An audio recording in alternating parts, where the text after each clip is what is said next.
Buenos días. Espero que todos estén bien. En la última sesión estábamos viendo lo que era diseño de circuitos, ¿no es cierto? Y dijimos, estábamos revisando lo que es el método intuitivo de diseño de circuitos. Y lo que habíamos revisado era primero el orden en que se anotaban todos los elementos en un plano, ¿no es cierto? Y partíamos desde abajo hacia arriba, anotando la generación del tratamiento, los elementos de generación, la introducción de la información, tratamiento de la información, los órganos de potencia y los órganos de trabajo. Generación y tratamiento de energía, nos referimos a los compresores, los FLR, cualquier elemento que sirva para el tratamiento del aire. Introducción de la información, estábamos hablando de los botones de puesta en marcha, los fines de carrera, cualquier elemento que introduzca señales dentro del circuito. Tratamiento de la información, aquí tenemos, por ejemplo, temporizadores, válvulas I, válvulas O. Órganos de potencia son las válvulas 4.2 o 4.3 o 5.3, que son las que entregan potencia a los órganos de trabajo, ¿no es cierto? Y los órganos de trabajo son los cilindros y los motores. Aquí tenías un ejemplo de un circuito, cómo se vería según estas condiciones. Y habíamos planteado lo que era para ustedes dibujar un circuito, donde en el circuito íbamos a dibujar los elementos de potencia, los elementos de introducción de la información, incluíamos también lo que eran los reguladores de velocidad y finalmente lo que es la generación de potencia, ¿no es cierto?, para el circuito, y habíamos quedado en que para esta secuencia el orden de los elementos tenía que ser el que estaba ahí indicado. Entonces me gustaría que ustedes revisaran lo que hicieron, si es que efectivamente calza con eso, para poder avanzar al tema siguiente.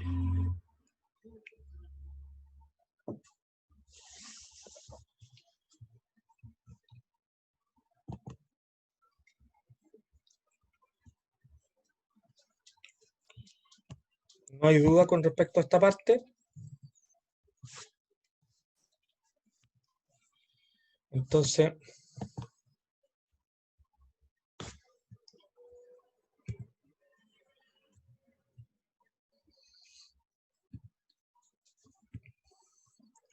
ahí teníamos lo que era el detalle de la regulación de caudal, donde lo importante es saber que siempre el caudal hay que regularlo al escape del fluido, ¿no es cierto?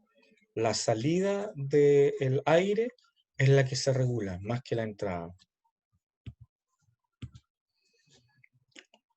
Y teníamos este ejercicio, el A más B más, A menos B menos, donde estaban pidiendo realizar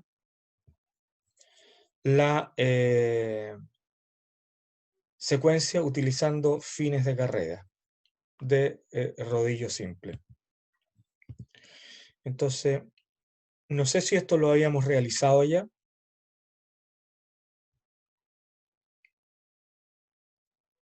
Sí, sí lo hicimos. Este lo hicimos perfecto. Lo importante es que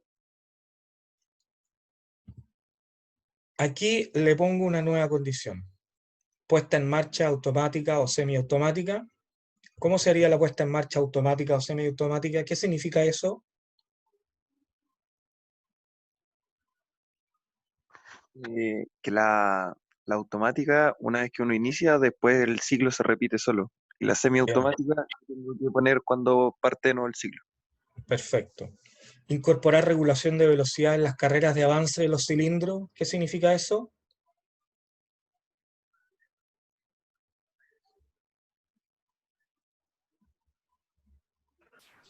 Que hay que poner una válvula reguladora de caudal en el lado de la salida del vástago. Efectivamente. Puede ser en el lado de la salida o en el lado de la entrada, ¿no es cierto? Pero ahí dice la carrera de avance es la carrera de salida. ¿Cómo se llaman esas válvulas que se colocan? Reguladora de caudal, pero tienen un apellido. Unidireccional. unidireccional. Unidireccional, perfecto. Retroceso rápido del cilindro A. ¿Qué tengo que colocar en el cilindro A para que tenga un retroceso rápido?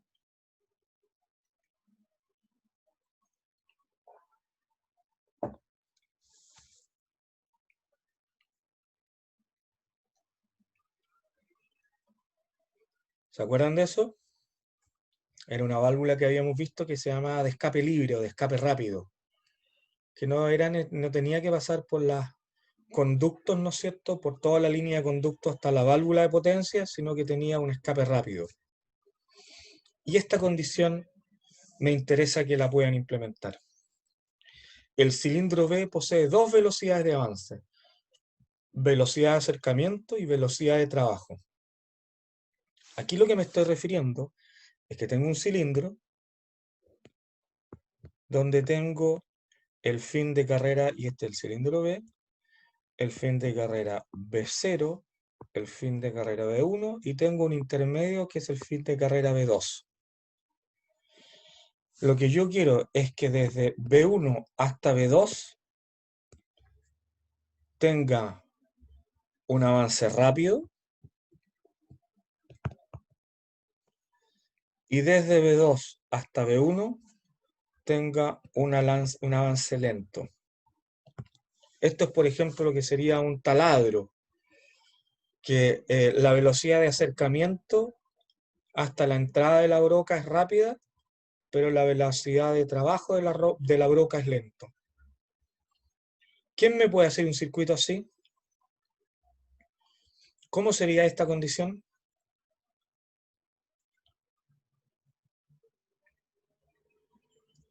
¿Por qué no nos damos 5 minutos para que lo traten de diseñar sobre el mismo circuito que ya habían realizado, que era este circuito A más, B más, A menos, B menos? Necesito que sobre el cilindro B se coloque esta condición, que la velocidad de avance tenga dos velocidades de avance.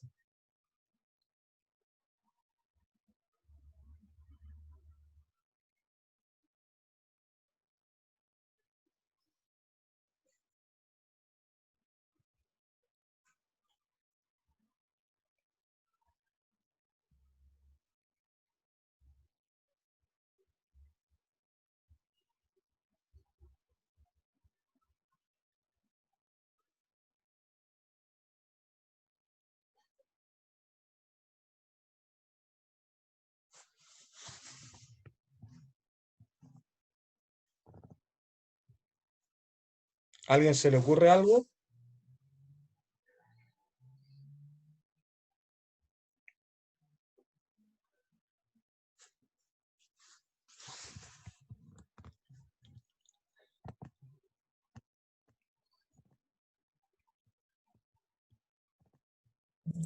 Me acuerdo que había eventos, pero no me acuerdo el nombre, donde habían dos canales, uno por el que entraba aire rápidamente y el otro que tenía un asiento que cuando se alcanzaba la presión disminuía el caudal o tapaba el paso del gran caudal y después avanzaba lento el cilindro.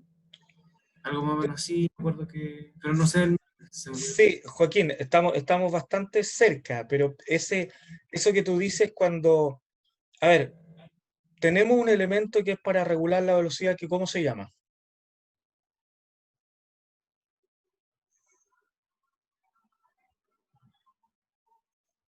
El elemento que hemos revisado, ¿cómo se llama que es para regular la velocidad de avance?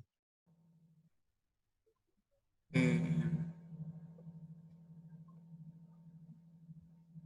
este regulador de caudal unidireccional. Efectivamente, eso es.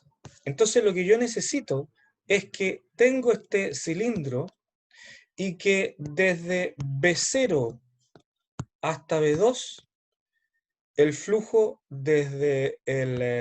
como tengo que regular la carrera de avance, tengo que regular el caudal que sale desde el lado del vástago, ¿no es cierto? Y que desde B0 hasta B2 este caudal salga libre, Pero cuando llega a B2, tiene que empezar a actuar aquí una válvula unidireccional de regulación, desde B2 hasta B1. ¿Se entiende o no? Sí. ¿Cómo lo podrían hacer?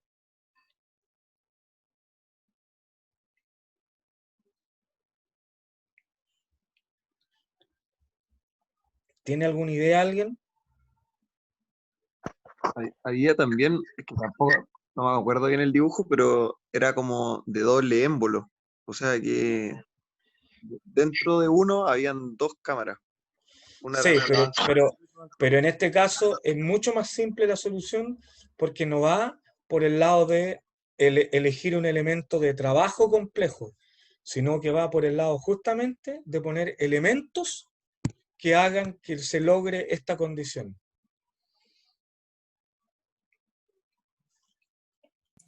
Puede Estas ser un cosas, regulador dígame, que mantenga lejos este regulador de caudal y que después de un cierto tiempo calculado se accione y conecte. estamos muy cerca, pero en realidad más que de un tiempo es cuando llegue el fin de carrera B2.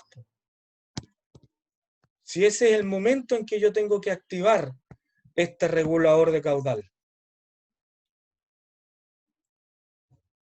En el fondo, lo que yo necesito es que el flujo, por así decirlo, déjenme borrar aquí en la pantalla. Ok. Aquí tengo mi válvula reguladora de caudal. ¿No es cierto? Y aquí tengo un paso libre. Lo que yo necesito es que entre B0 y B1 el flujo se vaya por acá, por el lado libre, y entre B2 y B1 el flujo se vaya por acá. ¿Con qué logro eso? Cuando llegue a B2, ¿qué tengo que activar? Cuando llegue a B2 debería activar una válvula que me distribuya el flujo para el otro lado. ¿Es Esto una 2-2? efectivamente puede ser una 2-2 o una 3-2. Una forma fácil de verlo es, o más que fácil, una forma de solucionarlo sería así, tal como estamos mostrando acá. ¿Qué tenemos ahí? Justamente una 2-2. Cuando el flujo está sin la B2 activada, se va por el lado derecho. Que tenemos regulada esta. Aquí puede ser libre o regulada, ¿me entiende? Y cuando llega a B2, se activa esta 2-2 y hace que el flujo pase por el otro lado, que sería esta válvula de regulación. ¿Se entiende o no?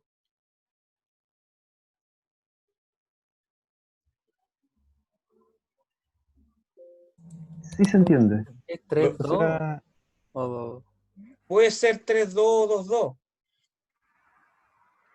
No es o sea, necesariamente para que esto una 2. funcione, las dos válvulas tendrían que tener como diferente caudal, como Claro, la asociadas. regulación. Es que por eso les digo, la del lado derecho, esta que está al lado derecho, podría incluso no existir. Entonces uno tiene caudal libre. Entonces, entre B0 y B2 tengo caudal libre. Y entre B2 y B1 tengo regulado. Pero si la pongo es para poder regularla más rápida, no que sea libre, con velocidades diferentes, por supuesto. ¿Ok?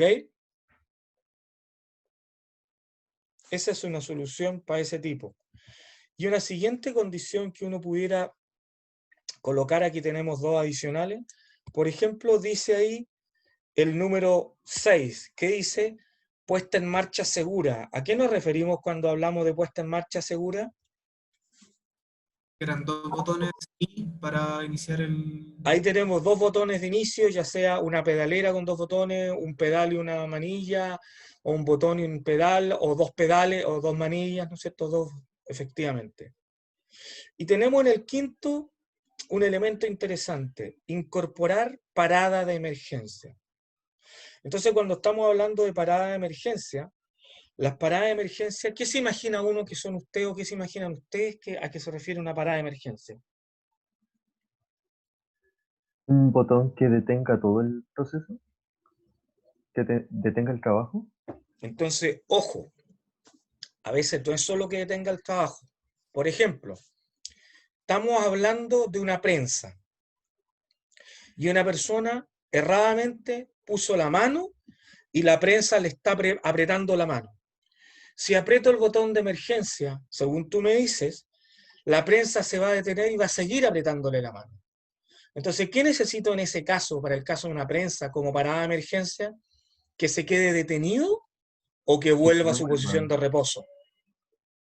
Que devuelva la posición de reposo. Ojo, entonces, cuando hablamos de parada de emergencia, siempre tiene que ser considerando por qué quiero colocar esta parada de emergencia. ¿Para que retorne a su posición de reposo o para que se detenga el sistema? Si estamos hablando, por ejemplo, en un sistema que está adosado a una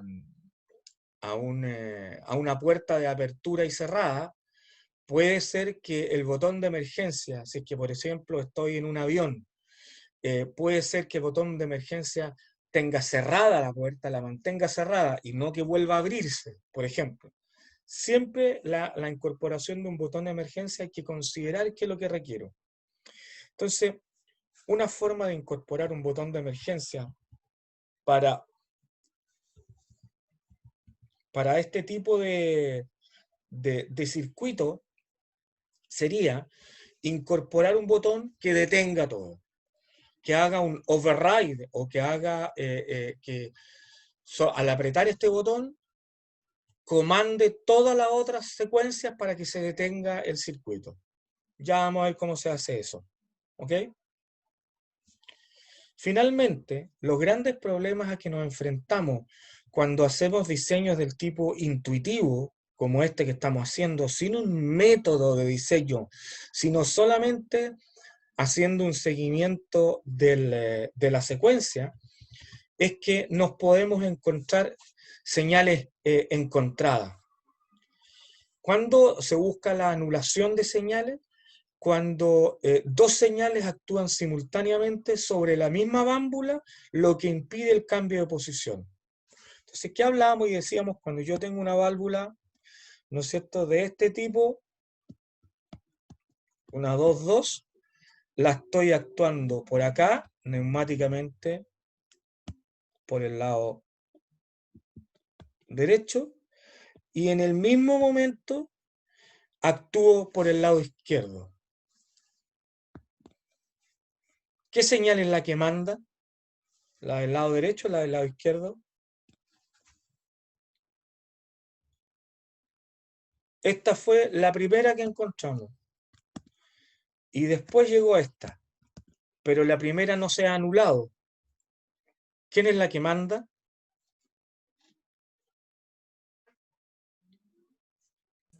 La primera, porque debería ser Efectivamente, porque ya está mantener la posición de recibiendo, reposo. potencia por el lado de la primera, y aunque reciba potencia por el lado de la segunda, no actúa. Entonces, este es un tipo de situación en que nos podemos ver enfrentados cuando hacemos diseño del método intuitivo. Por lo tanto, tenemos que tener ciertos elementos para eliminar la anulación de señales. Habíamos visto uno. ¿Cuál era el que habíamos visto que se podía utilizar para eliminar señales encontradas? Que era cuando un operario dejaba apretado el botón de partida, por ejemplo.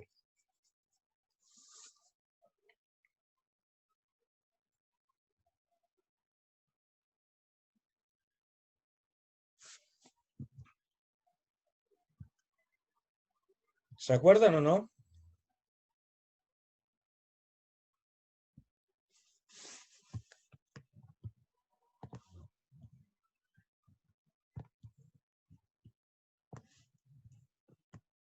Estimados, parece que le hizo mal la semana de vacaciones.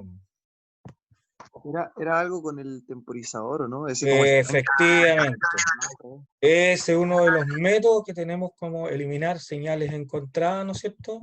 Es con un temporizador. Y hay otros métodos también que tenemos, con finales de carrera con rodillos abatibles, válvulas temporizadoras, válvulas diferenciales o reducción de presión del pilotaje que se desea anular. Vamos viendo algunos. ¿Qué significa rodillo escamoteable? Un rodillo escamoteable o rodillo abatible es el tipo de rodillos que cuando va en un sentido no se actúa, pero cuando va en el otro sentido sí actúa. Estos tipos de rodillos son del tipo cuyo es así el logo o el dibujo. ¿Ok? Eso significa que cuando el vástago va en ese sentido, el rodillo no se activa. Pero cuando el vástago lo encuentra en el sentido contrario, se actúa. ¿Ok? Eso lo vamos a ver cuando hagamos los laboratorios. Ahí vamos a ver cómo funcionan físicamente, cómo son. De hecho, a ver, déjame ver si puedo mostrarles uno al tiro.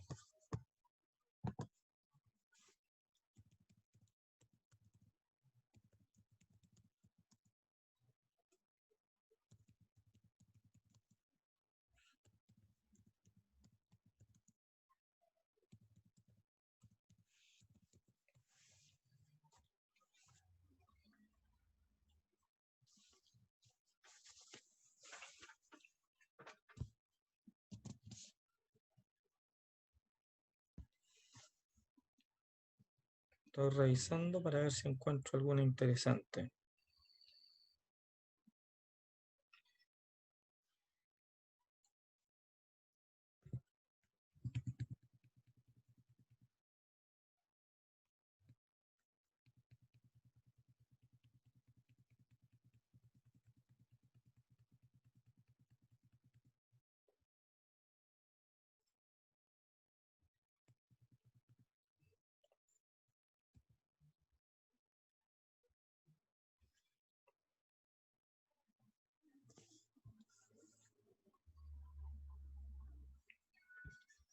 Espérenme un segundo.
Y aquí encontré un video.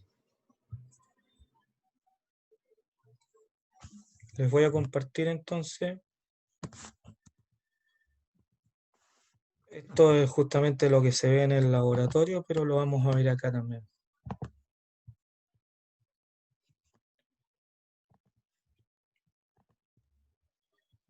¿Están viendo la pantalla ahí? Sí. ¿El video? Quiero que me digan si se escucha también. Buenos días, bienvenidos nuevamente. En esta ocasión vamos a hablar ¿Se escucha? Sí. Ya. sobre el mecanismo de rodillo escamotable. A diferencia de un rodillo tradicional como este redondo gira en los dos sentidos y por lo tanto es abatible, es presionado para que deje salir aire. Este es el tradicional. En esta pequeña muesca escamotable solamente en el sentido de retorno, o si está invertido, en una dirección va a presionar para que deje salir aire. Vemos físicamente el émbolo. En el sentido de expulsión, la muesca escamotable hace que libere el mecanismo, aunque se ve que se mueve, pero no está presionándolo. Y solamente en el retroceso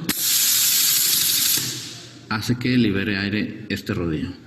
Esto nos sirve entonces para detectar un movimiento. Si lo estamos viendo como salida, no se activa, únicamente en el retorno. O si lo inviertes esto, poniéndolo en la parte superior, se va a activar cuando salga y no cuando retorne. Eso sería todo. Gracias. ¿Les quedó claro? Sí, profe. Sí. Perfecto. Eso es lo que es entonces un rodillo escamoteable o rodillo abatible, que es una de las formas de evitar señales encontradas. La segunda es temporizador.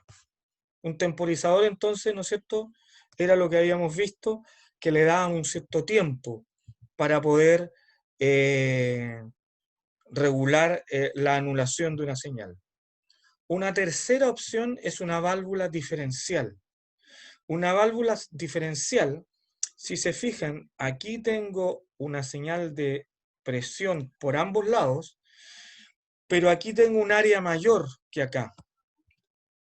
Por lo tanto, cuando llega por el lado izquierdo, la presión, como tengo un área mayor, aunque tenga una señal que venga del lado derecho, esta válvula actúa de izquierda a derecha. ¿Por qué? Porque por acá hay un área mayor. Este tipo de válvula se utiliza entonces para anular una señal que venga de un lado y pueda ser sobrepasada cuando venga del otro costado. ¿Se entiende cómo funciona una válvula diferencial? A mí no me quedó muy claro. Esta es una válvula que puede ser del tipo 2.2, 3.2, cualquier tipo de válvula, ¿no es cierto?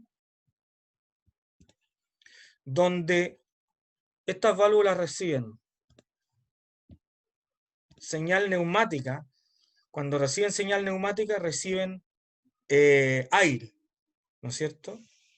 Y reciben presión de aire. Por lo tanto, si se fijan, aquí tengo una línea y aquí tengo un rectángulo. Lo que nos está diciendo acá es que esta presión de aire actúa sobre un área mayor que sobre la del lado derecho. Por lo tanto, aunque tenga una presión del lado B, cuando llegue la presión del lado A, la válvula se va a mover de A hacia B. Aunque haya presión en el B, porque la presión en el B está actuando sobre un vástago que tiene un área menor. Esto sería entonces como si tuviera el vástago de acción, ¿no es cierto?, de mi válvula, pero aquí tengo un área A menor que un área B. Por lo tanto, cuando llegue la presión acá, va a sobrepasar a la fuerza que se ejerce por el lado derecho.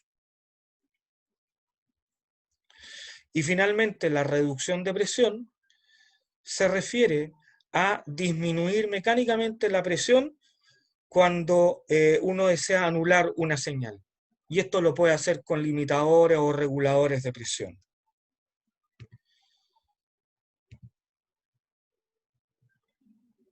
Aquí tenemos un ejercicio donde vamos a poner una válvula temporizadora. Este es el método para anular señales con una válvula temporizadora. Lo habíamos visto en su momento. Ahora, todo esto que estamos viendo son métodos que estamos usando para poder, dado que diseñamos el circuito, ¿no es cierto?, de manera intuitiva, son métodos que estamos utilizando para poder eliminar las señales encontradas.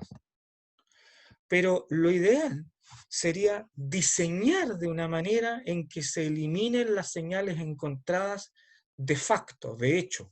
No necesariamente una vez que diseñamos el circuito nos damos cuenta que hay señales encontradas, eliminarlas con estas rodillos escamoteables, válvulas diferenciales o temporizadores, sino tener un método de diseño que se logre esto.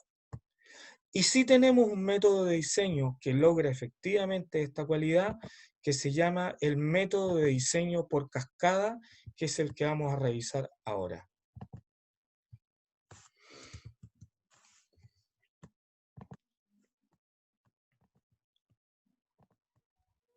¿Alguna duda hasta acá, chicos?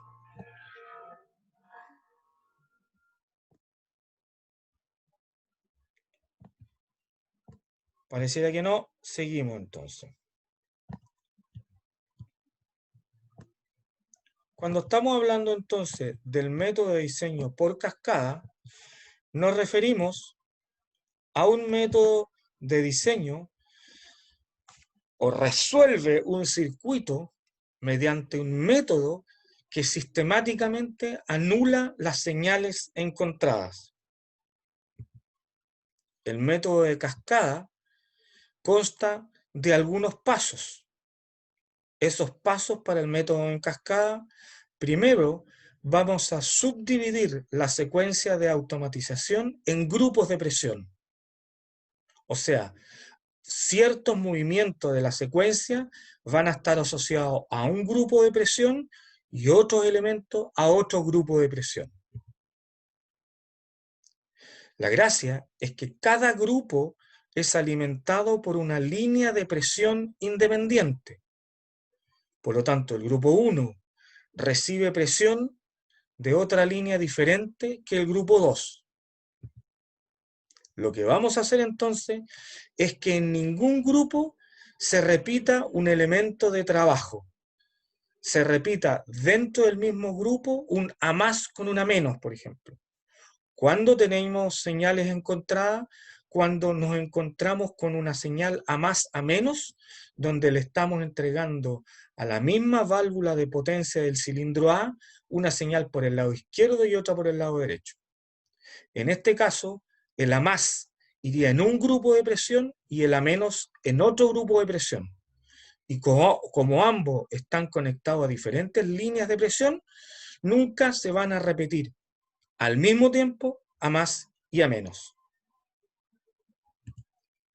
Solo un grupo está conectado a la línea de presión en cada momento. Lo mismo que dije antes, no van a haber dos grupos de presión conectados simultáneamente a la línea de presión. Normalmente se utiliza un máximo de 4 grupos para evitar caídas de presión, y los grupos de presión se alimentan con válvulas en cascada, que son válvulas direccionales del tipo 4-2 o 5-2. Y solo una de estas válvulas 4-2 o 5-2 está conectada a la línea de presión. Entonces, estas son las condiciones que tienen que cumplir un método de diseño por cascada. Y lo que vamos a ver ahora es cómo se diseña el método de cascada. Tiene ciertos pasos, y los pasos son los siguientes. Primero, se coloca la secuencia en forma correlativa, en formato vertical, y se dibuja entre el paso final y el paso inicial una puesta en marcha. Si tenemos entonces nuestra secuencia A más, B más, C más, D más, D menos, A menos, B menos, C menos, entre el paso final y el paso inicial colocamos una válvula de puesta en marcha. Por favor, cuando tengan alguna duda me interrumpen. ¿Hay alguna duda hasta ahora? ¿Podemos seguir? Todo bien. Dígame, ¿estamos bien? Todo Sí. bien. Vamos. Después, se divide la secuencia en grupos de presión, de manera que en cada grupo de presión los actuadores se accionen solo una vez. Por ejemplo, ¿cuántos grupos debiéramos crear en esta secuencia para que dentro de un mismo grupo no se repita un actuador?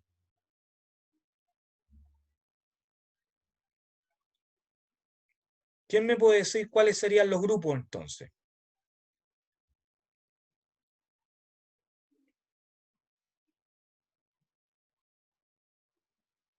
Tengo que conseguir que dentro del mismo grupo nunca se repita un actuador.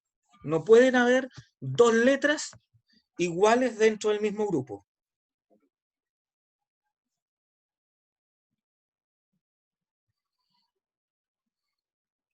¿Cuál sería una primera agrupación de esta secuencia? ¿Podría ser desde A más hasta D más? Efectivamente, ahí tenemos el primer grupo de A más hasta D más y el segundo grupo de D menos hasta C menos. Perfecto. Ahora, ¿cómo sería una división de grupo en esta secuencia?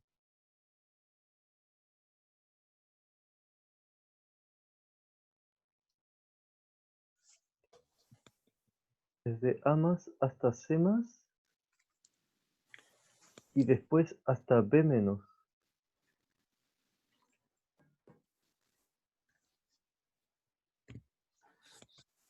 C más, B menos y después el de menos a menos. Entonces, en el caso del lado izquierdo tendríamos dos grupos y en el caso del lado derecho tendríamos tres grupos. ¿Entienden los demás? Don Sebastián Armijo, ¿entiende lo que estamos Profe, haciendo? Sí, profe. sí. ¿Alguna consulta? Yo Esto que tengo una estamos... consulta. Dígame. ¿Por qué llega hasta B menos? Porque dentro del grupo acá, espérate, dentro de... Espérenme un segundo, no sé por qué esto está...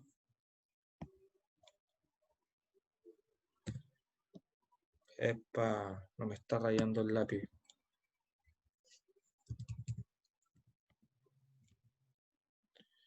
Espérenme un segundo.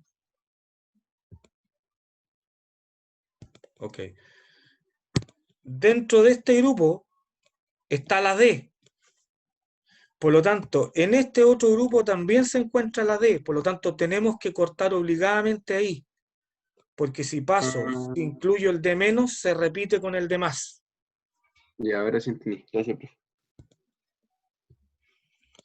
Vamos entonces, estamos en el paso 2 recién.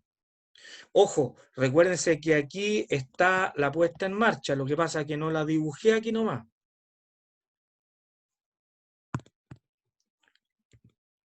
Vamos a la paso siguiente. Espérenme.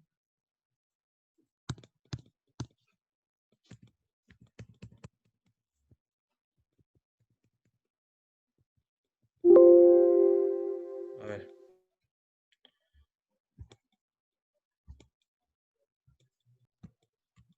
Ahí sí.